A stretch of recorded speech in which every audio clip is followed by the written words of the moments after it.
बाकायदा जो है अपराध जो है बिहार में चरम सीमा पर है। बेचारे हमारे मुख्यमंत्री जो हैं अब उनके बस की बात नहीं रह गई है। बिहार उनसे चल नहीं रहा है। लॉ एंड ऑर्डर की घटनाएं उनके हाथों में है, गृह मंत्रालय भी उनके हाथों में है और पूरी तरीके से जो है ये फेल हो चुके हैं। थके हुए हैं मुख्यमंत्री। लगातार हम जो है बुलेटिन जारी कर रहे हैं अपराध का। बिहार में कितना अपराध भरा है, बलात्कार हो रहा है, हत्याएं हो रही हैं, सब लोग भयभीत हैं, घर से निकलना नहीं चाहते हैं लोग। आजकल तो घर में ही घुस करके हत्या कर दी जा रही है। बम फोड़े जा रहे हैं पटना में, उसका भी वीडियो हमने जो है रिलीज किया। मतलब पटना जैसे शहर में बम जो है वो भी फोड़ा जा रहा है। तो पूरी तरीके से नीतीश कुमार असमर्थ लग रहे हैं और इकबाल उनका पूरी तरीके से प्रशासन से खत्म हो चुका है। और आप भी जानते हैं कि पुलिस के जो लोग हैं, जो अधिकारी हैं, उनके हाथों में तो है नहीं ट्रांसफर पोस्टिंग। जो प्रशासनिक अधिकारी जो हैं वही तबादला करते हैं और कैसे करते हैं ये पूरा बिहार जो है जानता है। तो इससे क्या उम्मीद की जा सकती है? वो सिर्फ 15 साल पुराना बात कर रहे हैं, उनसे जो सवाल किया उनको कोई मतलब नहीं है। अपने काम में वो जब फेल हो चुके हैं तो उनको बोलने के लिए क्या है। लेकिन ये पूरा देख रहा है, डबल इंजन की सरकार है, सब कुछ इनके पास है और लगातार अपराध इस तरह से बढ़ रहा है। तो हम जा रहे हैं, जो पीड़ित परिवार है उससे हाजीपुर जो है हम लोग मिलने जा रहे हैं और लगातार ऐसी घटनाएं हो रही है। क्या कोई मांग कीजिएगा परिवार के लिए? क्या अल्टीमेटम दीजिएगा कि नहीं, अपराधियों को तो सबसे पहले कीजिए। अपराध जो है वो पूरी तरीके से अपराधी जो है उनका मनोबल ऊंचा हो रखा है नीतीश जी के राज में। भय नहीं रह गया। तो जब तक अपराधियों को पकड़ा नहीं जाएगा, गिरफ्तार नहीं किया जाएगा, सजा नहीं दिलवाई जाएगी। आपको भी पता है, एक उदाहरण हम बार बार देते रहे, रुपेश हत्याकांड जो हुई थी उसमें कौन है आरोप, कौन है उसका हत्यारा, कौन है? अब तक सजा मिली क्या? कुछ नहीं हुआ। पुलिस ना इन्वेस्टिगेशन अच्छे से कर पाती है, ना ही सजा दिला पा रही है। तो क्या लोगों को उम्मीद और न्याय कहाँ मिलेगा? तो नीतीश कुमार जी के राज में पूरी तरीके से जस्टिस मिलना असंभव हो चुका है। कांग्रेस के लोग तो कहते थे पैसे डालेंगे खटाखट खटाखट खटाखट, डाले कभी नहीं। लेकिन अगर खटाखट पैसे डालने का काम कर रहे हैं तो शिंदे जी आप और आपकी टीम कर रही है और कोई एक योजना नहीं। मैं बधाई देता हूं मेरी बहनों, लाड़की बहना योजना एक साथ 3000। मैं आज कहना चाहता हूं महाराष्ट्र की जनता को, ये केवल बहनों को आर्थिक रूप से सशक्तिकरण करने की योजना नहीं है। मैंने मध्य प्रदेश में पूछा, बहनों बताओ इस योजना से आपके जीवन में क्या परिवर्तन आया? तो उनका जवाब था, भैया बाकी तो ठीक है लेकिन घर में ही हमारी इज्जत बढ़ गई है। अब तो सास बड़े प्रेम से बोलती है, बहू कैसी हो, रोटी में घी लगाया कि नहीं लगाया? पैसा तो आ रहे हैं। मुझे बहनों ने यह भी कहा कि आजकल तो हमारे साहब के भी तेवर बदल गए। पहले सीधे में बात नहीं करते थे लेकिन अब बड़े प्रेम से बोलते हैं, पप्पू की मम्मी कैसी हो, पैसे आ गए कि नहीं आए? मैं सच कहता हूं, आर्थिक सशक्तिकरण के साथ बहनों को मान और सम्मान की जिंदगी दी है तो ये लाड़की बहना योजना ने दी है। मैं आपको बहुत बधाई देता हूं, पूरी टीम को, शिंदे जी आपको, देवेंद्र जी को, अजीत दादा को। जी सर, सब बहुत खुशी हो रही है और जब भी उड़ीसा आते हैं तो इतना ही प्यार मिलता है और इस बार और ज़्यादा प्यार मिल रहा है। और आई थिंक जब भी यहाँ पे टीम आती है, चाहे खेलने आए चाहे मेडल के बाद आए, हमेशा अच्छा लगता है, बहुत रिस्पेक्ट मिलती है और बहुत अच्छा लगता है। अगर हम सेमीफाइनल की बात करें तो जर्मनी से जर्मनी सेमीफाइनल में हार का सामना करना पड़ा, लेकिन अगर हम भारत की बात करें तो भारत ने कांस्य पदक जीता है। क्या कहेंगे, क्या चूक हो गई थी? नहीं, बहुत क्लोज मैच था। आई थिंक हमने चांसेस बहुत सारे क्रिएट किए हैं, बट आप बोल सकते हो लक नहीं था, आउट ऑफ टारगेट गए हमारे थोड़े chances. But I think same bronze medal हमारे लिए बहुत इंपॉर्टेंट था। लास्ट मैच होता है टूर्नामेंट का और जीतने पे बहुत खुशी मिलती है। और हमारी यही कोशिश थी कि हम अगर जो हम ड्रीम लेके गए हैं और नहीं पूरा हो सका है, बट हमारे पास स्टिल ब्रॉन्ज मेडल है, तो हम वही माइंडसेट से गए थे कि हम जीत के निकलेंगे बाहर और आराम बैक टू बैक मेडल जीते हैं। बहुत बड़ी बात है हमारे लिए। ओडिशा लगातार स्पॉन्सरशिप हॉकी का रहा है और आज ओडिशा में आए हैं, सभी लोगों से मिलने वाले हैं। क्या नहीं, देखिए, इसलिए मैं बोल रहा हूँ क्योंकि one of the best facilities है यहाँ पे और अच्छे स्टेडियम है, अच्छी ग्राउंड्स हैं और डे वन से इतनी सपोर्ट मिल रही है उड़ीसा गवर्नमेंट की। और इतने बड़े मेजर टूर्नामेंट को यहाँ पे करवाना, क्राउड को साथ में जोड़ना और क्राउड की सपोर्ट होना बहुत बड़ी बात है। और मैं बिहाफ ऑफ माई टीम मैं सब उड़ीसा गवर्नमेंट को थैंक यू बोलना चाहूँगा जो इतना सपोर्ट कर रही है हॉकी को। Sir thank you. Grand welcome हुआ है सर आपका। थाना पुसौर में पीड़िता 27 वर्षीय पीड़िता कल दिनांक 20 तारीख को दोपहर में थाना आके रिपोर्ट करवाई कि उसके साथ 19 को शाम को करीब 7-8 बजे के आसपास कुछ लड़कों ने अनैतिक संबंध बनाए हैं। लड़की जब अपने गांव से मेला देखने के लिए रायगढ़ के लिए निकली थी, तब रास्ते में कुछ लड़कों ने उसको रोक के उसके साथ बलात्कार किया है। मामला जैसे ही संज्ञान में आया, तत्काल उसमें अपराध पंजीबद्ध किया गया। अपराध क्रमांक 194/24 जो कि गैंग रेप की धारा 70/1 के अंतर्गत अपराध पंजीबद्ध किया गया।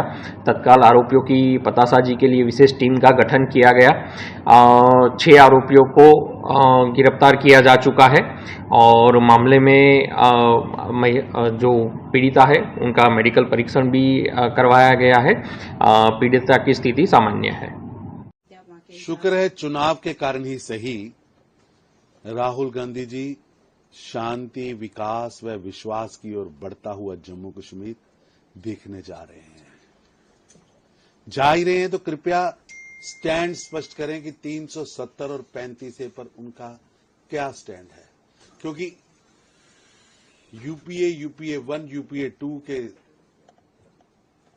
गठबंधन के राज में जम्मू कश्मीर में केवल बम, बंद, गोलियां, बारूद, लाशें, हत्याएं, यही कुछ चलता था। इन्होंने 3 परिवारों ने 1990 में जो हिमालयन गलतियां की हैं,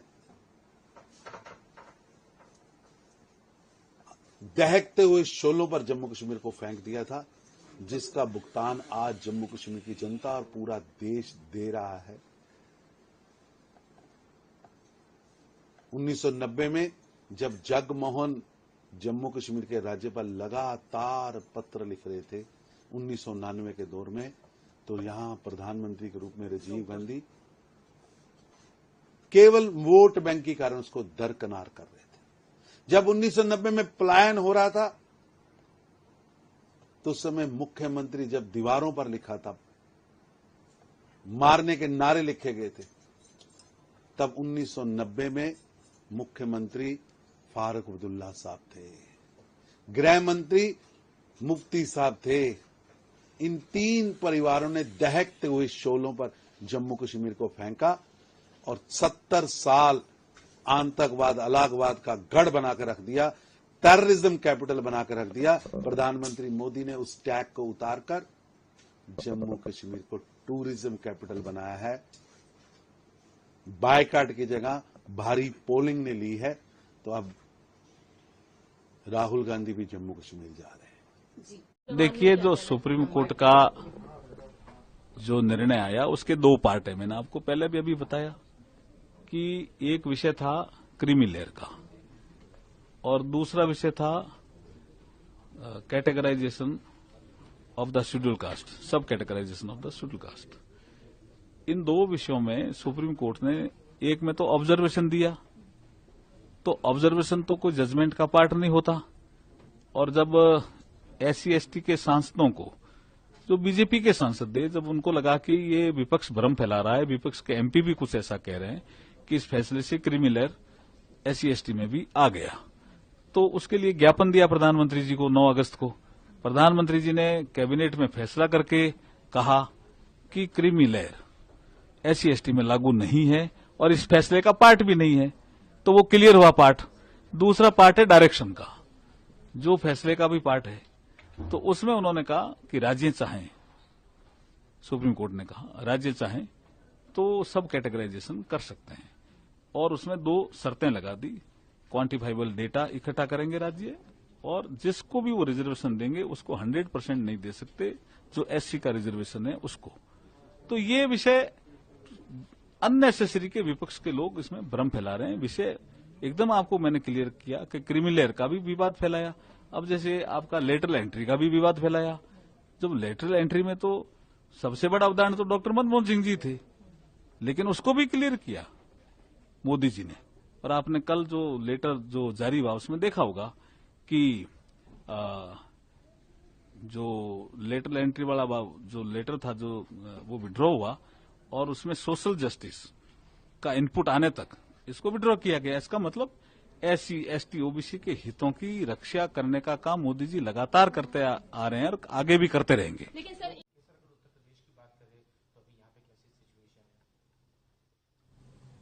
विभिन्न राजनीतिक दलों तथा विभिन्न संगठनों के द्वारा जो भारत बंद का आयोजन किया गया था, उसके लिए व्यापक पुलिस व्यवस्थापन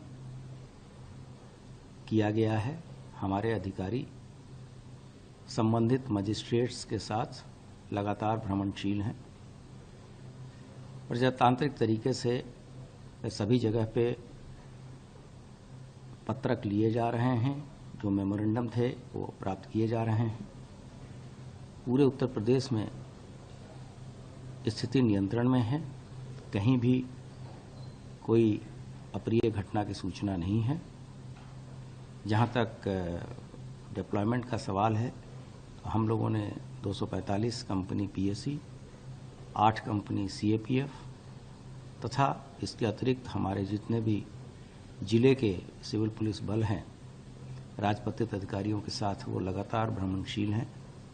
सभी संगठनों के महत्वपूर्ण व्यक्तियों से वार्ता हो चुकी है और सबने ये आश्वस्त किया है कि इस दौरान किसी भी तरह की गड़बड़ी नहीं होगी।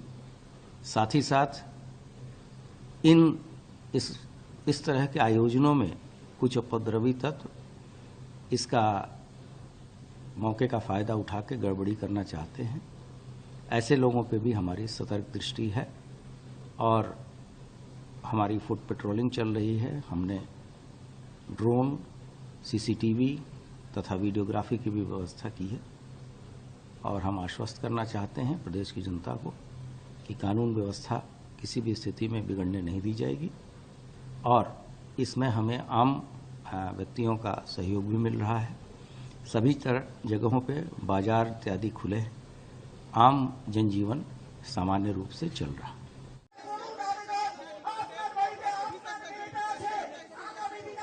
कल कोर्ट का जो वर्डिक्ट आया सुप्रीम कोर्ट का, वो दर्शाता है कि कोर्ट का, भारत के सर्वोच्च न्यायालय का ममता बनर्जी के सरकार के ऊपर, पुलिस प्रशासन के ऊपर कोई फेथ नहीं है।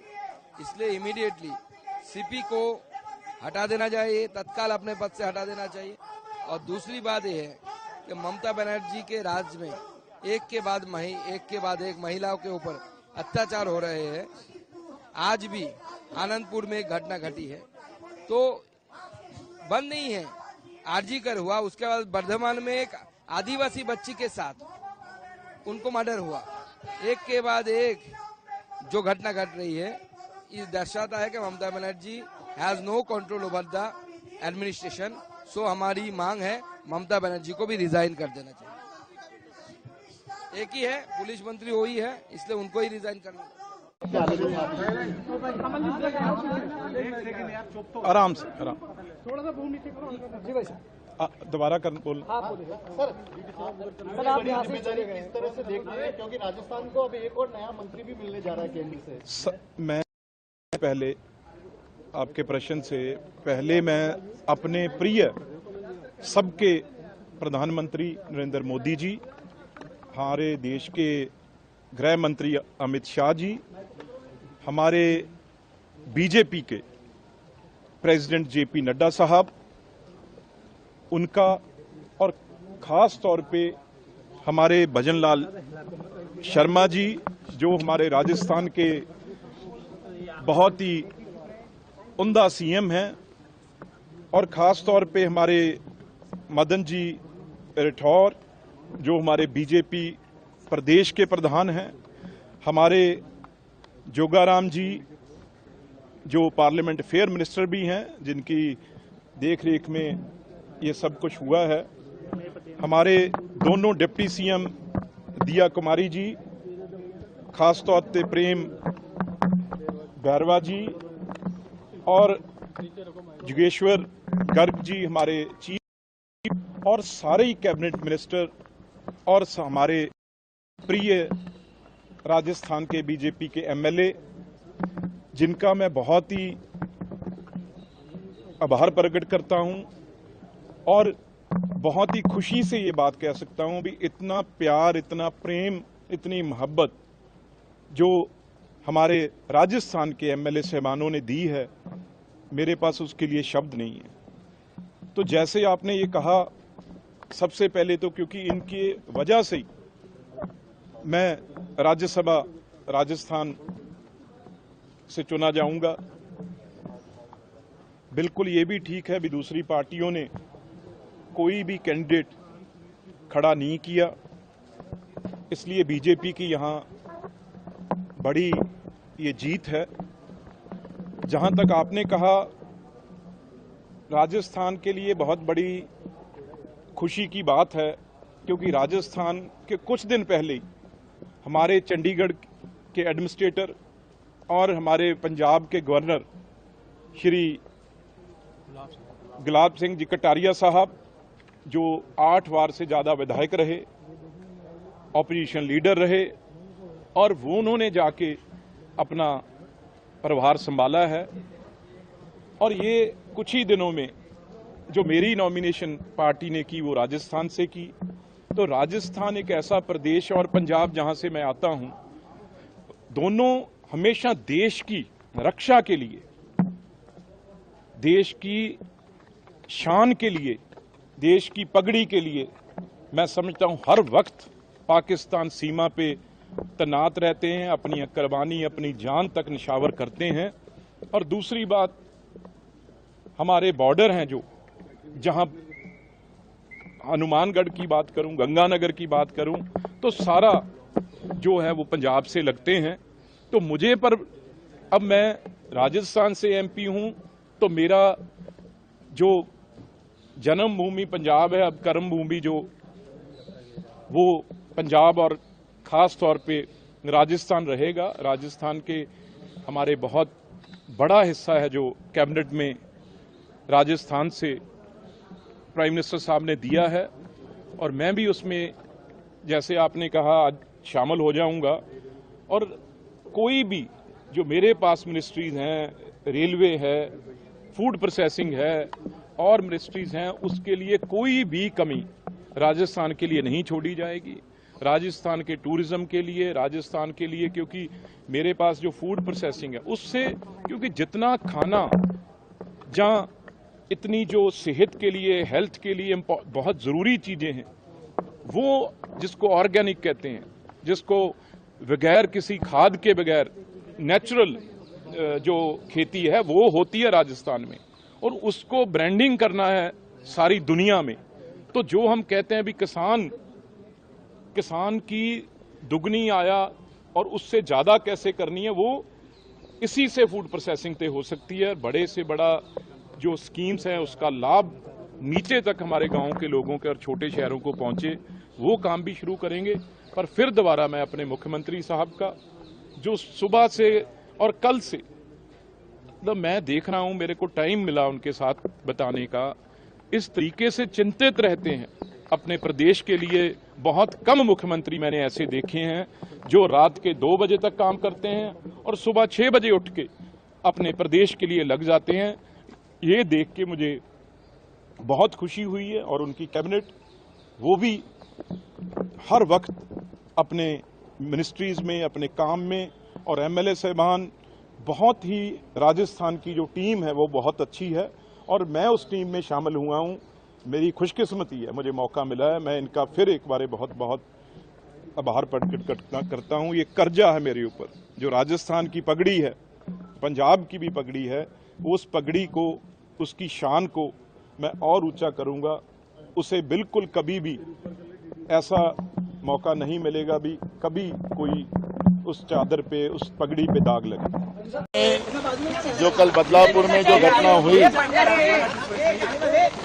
उस बात का ये सरकार के जो कार्रवाई जो हुई है, सरकार ने जो कार्रवाई में दीर्घाई की उसमें की है, उसका हम निषेध करते हैं। जिस तरह से सरकार खुद राजनीति इसमें कर रही है, क्योंकि जिस संस्था में ये घटना हुई है वो आरएसएस और बीजेपी की संस्था है। बीजेपी की और आरएसएस की बदनामी ना हो। जो 12 और 13 तारीख को हुई घटना को जिस तरह से छुपाया गया, जब वो बच्चियों के माँ बाप पुलिस स्टेशन में जाने के बाद उनको परेशान किया गया, उनको ही पूछा गया कि तुम्हारे पास पुरावा क्या है। उस संस्था ने जिस तरह से सीसीटीवी फुटेज गायब किए और ये प्रकरण को दबाने की कोशिश की गई है। और यहाँ पर जो जन आंदोलन वहाँ पे खड़ा हुआ, कल आपने देखा है, पूरे देश ने देखा है, और सरकार इस सब बातों को छुपाना चाहती है। महाराष्ट्र में बच्चों पे अत्याचार होने वाला सबसे बड़ा कोई अगर देश का राज्य हो तो महाराष्ट्र है। 21,000 के ऊपर महाराष्ट्र में इस तरह की घटनाएं हुई है। सरकार इस बातों को दबा रही है और इसलिए आने वाले 24 तारीख को महाराष्ट्र को बंद की आवाज हमने दी है। उसमें हमारे महाविकास आघाड़ी के सभी दल उसमें इन्वॉल्व होंगे और इसमें हम डॉक्टर हो, वकील हो, स्कूल कॉलेजेस हो, बच्चों के माँ बाप हो, सबने इसमें इन्वॉल्व होना चाहिए, क्योंकि ये सरकार को सही आईना दिखाए बगैर जो सत्ता की जो गर्मी इस सरकार में बीजेपी प्रणीत सरकार को है, उसको उतारना ये जरूरी बात हो गई है। और इसलिए 24 तारीख को हमने महाराष्ट्र बंद की आवाज दी है। कशासाठी त्यांनी गाळ्यामध्ये मडकं घातलेलं आहे, चेन घातलेली आणि लॉक लावलेलं आहे, कशासाठी? आपण हे प्रदर्शन लखनौ मधून बघत आहात। लखनौ मधून सगळ्या महाराष्ट्राच्या प्रेक्षकांना आपण दाखवत आहोत की या ठिकाणी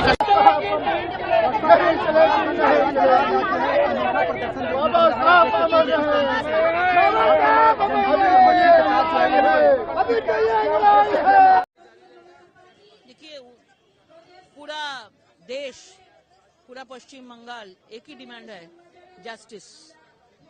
अगर ममता बनर्जी जस्टिस नहीं दे पा रहे हैं, उसको रिजाइन देना चाहिए। जो ममता बनर्जी ये पश्चिम बंगाल का मुख्यमंत्री है, जो ममता बनर्जी यहाँ का होम मिनिस्टर है, जो ममता बनर्जी यहाँ का हेल्थ मिनिस्टर है, जो ममता बनर्जी यहाँ का पुलिस का मिनिस्टर है, इसमें यही खुद का सरकार के विरुद्ध में रास्ते के ऊपर खड़ा हो गया। हम लोग चाहते हैं जस्टिस दो, नहीं तो रिजाइन दो, यही हम लोग का मांग है। लड़ाई चलेगा, पूरा देश लड़ाई में शामिल है। भारतीय जनता पार्टी की तरफ से हम लोग भी ये लड़ाई में शामिल है। कल्याण सिंह जी, तीसरी पुण्यतिथि का यह जो बहुत बड़ा आयोजन आज यहाँ पर हुआ है, इसमें जिस उत्साह से प्रदेश भर से लोग आए हैं, संपूर्ण नेतृत्व भी मौजूद था। और इसके लिए मैं सबसे पहले तो राजू भैया को और संदीप जी को धन्यवाद दूंगा कि उन्होंने लखनऊ चुना। जब उनका देह शांत हुआ था तो समाजवादी पार्टी बाबूजी को अंतिम विदा देने के लिए नहीं आई, उनके नेता श्री अखिलेश यादव जी नहीं आए। लेकिन 2027 और 2029 में पूरा प्रदेश और बाबूजी के अनुयायी समाजवादी पार्टी को उत्तर प्रदेश से अंतिम विदा जरूर दे देंगे। सर, आपने एक बात अभी कही थी मंच से कि अगर बाबूजी मुख्यमंत्री ना होते तो जो कलंकित ढांचा था वो ना था। ये मैं एकदम उस बात पे कायम हूँ। बाबूजी अगर मुख्यमंत्री नहीं होते तो राम भक्तों पर गोली चलती। अगर राम भक्तों पर गोली चलती तो कलंकित ढांचा गिराने में समस्या आती। गर्व है हमें कि बाबूजी उत्तर प्रदेश के मुख्यमंत्री थे, वह कलंकित ढांचा ढह गया और रामलला का उस स्थान पर भव्य मंदिर बन गया। उसका श्रेय आंदोलनकारी एक राम भक्त के साथ साथ सत्ता के शीर्ष पर बैठ करके कुर्सी का मोह किए बगैर जो योगदान बाबूजी का है वो इतिहास के पन्नों में स्वर्ण अक्षरों में अंकित है, सदा लोग याद करेंगे। Resignation, we want resignation of Mamata Banerjee. She should quit from her chair. She lost her credibility. तो ठीक है, सुप्रीम कोर्ट का काम करने दीजिए। चलो, इस मेले के बाद मां नंदा देवी की लोक यात्रा प्रारंभ होने वाली है। अभी हमारी मेला अध्यक्ष जी बहुत विस्तार से बता रही थी। और अब 6 माह के लिए माता की डोली सिद्धपीठ देवराड़ा के लिए जाने वाली है। मुझे बताया गया है कि 3 दिवसीय मेले के समापन के बाद 23 तारीख को लोक यात्रा प्रारंभ होगी, जो पूरे 26 दिनों में विभिन्न स्थानों से होते हुए 17 सितंबर को सिद्धपीठ देवराड़ा पहुंचेगी। यह अलौकिक लोक यात्रा हमारे प्रदेश की एकता और प्रेम का प्रतीक भी मानी जाती है। 12 वर्षों में होने वाली मां नंदा देवी की राजयात यात्रा पूरी दुनिया में प्रसिद्ध है और लोग इंतजार करते हैं कि अब कब लोकजात होगा। भाइयों बहनों, हमारी सरकार इस प्रकार के धार्मिक और सांस्कृतिक आयोजनों को हमेशा बढ़ावा देने का काम करती है। हमेशा ये आयोजन हमारे और अच्छे हों। जितने भी पीछे आयोजन हुए हैं, उन आयोजनों से एक अनुभव लेते हुए कि इसमें हम और क्या जोड़ सकते हैं और कितना अच्छा कर सकते हैं। जिस प्रकार से ज्ञान विज्ञान आगे बढ़ रहा है, उसी प्रकार से हमारी संस्कृति भी आगे बढ़नी चाहिए। उसमें भी कुछ नवाचार होते रहना चाहिए। इसलिए हम प्रतिबद्ध हैं कि यह यात्रा हमारी बहुत अच्छी हो। लोन वेवर के ऊपर फार्मर्स ने प्रोटेस्ट कर रहा है सर। बीजेपी ने कल प्रोटेस्ट स्टेटमेंट पर अनाउंस किया सर। नहीं, भारतीय जनता पार्टी लगातार हमारे किसान मोर्चा का नेतृत्व में पहली संघर्ष हमें शुरू किया है। जो तेलंगाना सरकार रेवंत रेड्डी जी के नेतृत्व में जो 6 गारंटी के नाम पर जो किसानों का कर्जा लोन वेवर कर तुम बोल के वादा किया है, सत्ता में आने के बाद वो अभी दिसंबर 9 को पूरा लोन वेविंग करते वादा किया। आज दिसंबर ने अगस्त आया, फिर भी आज 50% ही लोग अभी लोन वेविंग का इनका लिस्ट में है और 50% लोग अभी तक लोन वेविंग करेंगे नहीं करेंगे कुछ बताए भी नहीं। आज किसान बहुत गुस्सा में, नाराज में है, आक्रोश में है। तेलंगाना भर में जगह जगह आंदोलन कर रहे। मैं कांग्रेस सरकार से डिमांड करता हूं, जो तेलंगाना का किसानों के लिए जो वादा किया है, तेलंगाना का जनता के लिए जो वादा किया है, 6 गारंटी के नाम पर, अलग अलग डिक्लेरेशन के नाम पर लगभग 400 से ज्यादा जनता के लिए वादा किया है। सत्ता में आने के बाद कोई भी वादा पूरा नहीं किया रहे। मैं डिमांड कर रहा हूं तेलंगाना किसानों की तरफ से, जो 2 लाख रुपए जो कर्जा लिए थे वो तुरंत वापस कर्जा माफ करना चाहिए जो वादा के हिसाब से। जब तक लोन वेविंग नहीं करेंगे किसान शांति से बैठने वाले नहीं हैं। ताकि जो मेडिकल कॉलेज की घटना है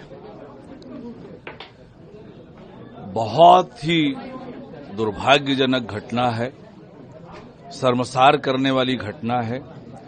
और उस घटना के बाद जो राज्य सरकार की भूमिका थी, मुख्यमंत्री ममता बनर्जी की जो भूमिका थी, वो तो और बहुत निंदनीय है।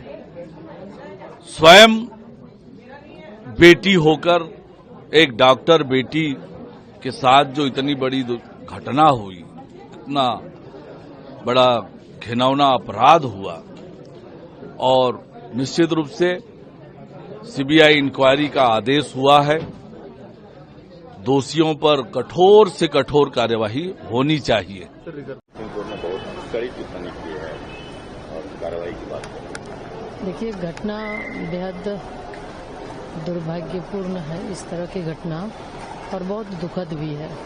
और जिस तरह से बंगाल के मुख्यमंत्री ममता बनर्जी जी स्वयं मुख्यमंत्री हैं, गृह मंत्री हैं और राज्य के हेल्थ मंत्री भी हैं। और उसके बाद जिस तरह इस घटना की लिपापोती करने का काम उनके द्वारा किया जा रहा था, पुलिस को बचाने का काम किया जा रहा था और अस्पताल में जो प्रिंसिपल थे आनंद फानंद में उनका ट्रांसफर किसी दूसरे जगह करना, तो निश्चित रूप से इस इतनी बड़ी घटना, विभत्स घटना, और उसके बाद एक महिला मुख्यमंत्री होने के नाते अगर इस तरह का व्यवहार कहीं से भी शोभनीय नहीं है और एक महिला होने के नाते ऐसा लगता है कि बिल्कुल मानवता उनके अंदर नहीं है।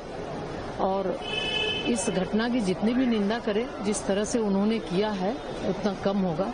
और उसके बाद वो किसके खिलाफ आखिर सड़क पर उतरकर वो प्रदर्शन कर रही थी, खुद उन्हें कार्रवाई करनी चाहिए, न कि सड़क पर उतरकर वो किसके वो खुद के अगेंस्ट वो सड़क पर उतरकर कर रही थी। तो निश्चित रूप से आज जिस तरह से जो माननीय उच्चतम न्यायालय की जो टिप्पणी आई है, बिल्कुल उस टिप्पणी स्वागत योग्य है, क्योंकि इस सरकार को, बंगाल में जो सरकार है माँ माटी मानुष की सरकार बोलती है, लेकिन कोई भी यहाँ सुरक्षित नहीं है। और खास करके देखें तो महिलाएं, बेटियां बिल्कुल असुरक्षित है और लगातार इस तरह की घटनाएं होती है।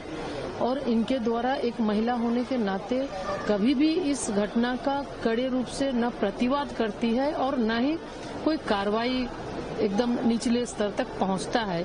कुछ दिन पहले संदेश खाली को भी हम सब ने देखा, तो वाकई में ऐसा लग रहा है कि एकदम जंगल राज, आतंक का राज, और वहां पर जिस तरह से इनके द्वारा जो अपराधी को छिपाने का, साक्ष्य छिपाने का, साक्ष्य मिटाने का, और सबसे बड़ी बात कि बंगाल में उस अस्पताल के अंदर 7,000 से ज्यादा लोग आ रहे हैं। कैसी व्यवस्था, कैसी सरकार की, उन्हें पता तक नहीं चला। कैसी बंगाल की पुलिस की, उनका इंटेलिजेंस कोई काम उनको मालूम नहीं चला, और वहां पर आकर तोड़फोड़ करना, साक्ष्य मिटाना। तो निश्चित रूप से ऐसा लग रहा है कि पूरे तरीके से पश्चिम बंगाल सरकार, ममता बनर्जी जी, इस घटना का लीपापोती करना चाह रही थी, और जो अपराधी हैं, अपराधी को बचाने का इनका कहीं न कहीं मकसद साफ दिख रहा था। मामला दर्ज हो गया, 300 लोगों पर 40 लोग को गिरफ्तार कर ले गए। कैसे देखिए पूरा बदलाव? देखिए, महाराष्ट्र में और क्या हो सकता है? अगर एक पब्लिक क्राई हुआ है बलात्कार के खिलाफ,